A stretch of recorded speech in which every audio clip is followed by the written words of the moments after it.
देश को विकास के लिए और आगे बढ़ाना है तो स्किल डेवलपमेंट ये हमारा मिशन है।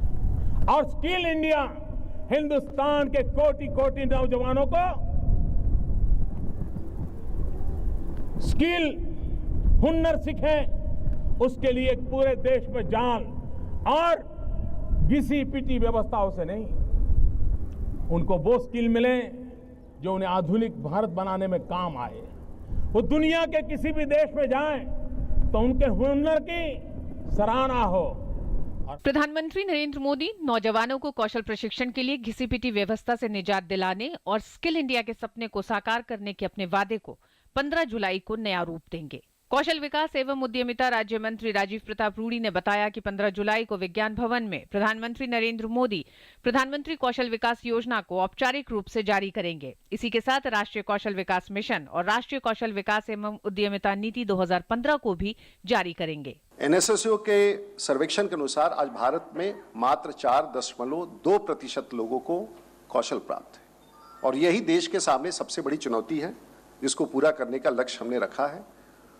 और दुनिया भर में जिस जिस देश में स्किल्स हैं उस देश का पर कैपिटा इनकम उसी अनुपात में हाई है। राष्ट्रीय कौशल विकास मिशन के तहत देश भर में कौशल विकास से चल रही विभिन्न गतिविधियों का समन्वय होगा और राष्ट्रीय कौशल विकास एवं उद्यमिता नीति 2015 के लक्ष्यों को हासिल करने की भी जिम्मेदारी इसी की होगी। सरकार के स्किल इंडिया अभियान में अगले 5 वर्ष में लगभग 1 लाख करोड़ रुपए के निवेश से 40 करोड़ 20 लाख लोगों को प्रशिक्षण देने की योजना है। प्रधानमंत्री कौशल विकास योजना के तहत प्रशिक्षण प्राप्त करने वाले लोगों को आर्थिक सहायता भी दी जाएगी।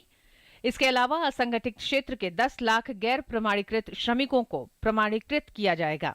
इस अवसर पर स्किल लोन योजना भी जारी की जाएगी, जिसके तहत प्रशिक्षण प्राप्त करने वाले श्रमिक को 5,000 रुपए से लेकर 1.5 लाख रुपए तक का ऋण दिया जाएगा। अगले 5 वर्ष में 34 लाख श्रमिकों को इसके जरिए वित्तीय मदद दी जाएगी।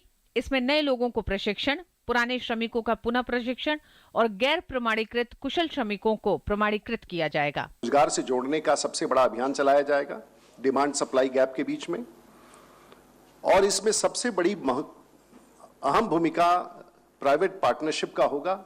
इस अभियान से देश में कुशल श्रमिकों की आपूर्ति होगी और उत्पादों की गुणवत्ता सुनिश्चित होगी। आने वाले वक्त में भारत की आर्थिक विकास दर दोहरे अंकों में होगी और भारी मात्रा में कुशल कामगारों की आवश्यकता होगी। विभिन्न क्षेत्रों में दक्ष पेशेवरों की संख्या बढ़ाने के उद्देश्य से स्वास्थ्य एवं परिवार कल्याण, रक्षा मंत्रालय, रासायनिक उर्वरक तथा विभिन्न मंत्रालयों से कौशल विकास मंत्रालय ने करार किया है। इस करार के तहत विभिन्न क्षेत्रों में पेशेवरों को दक्ष बनाने के लिए सरकार के 24 मंत्रालय मिलकर काम करेंगे, ताकि कौशल के राष्ट्रीय लक्ष्य को हासिल किया जा सके और युवाओं में रोजगार हासिल करने की दक्षता बढ़ सके। ऋतु वर्मा, डीडी न्यूज।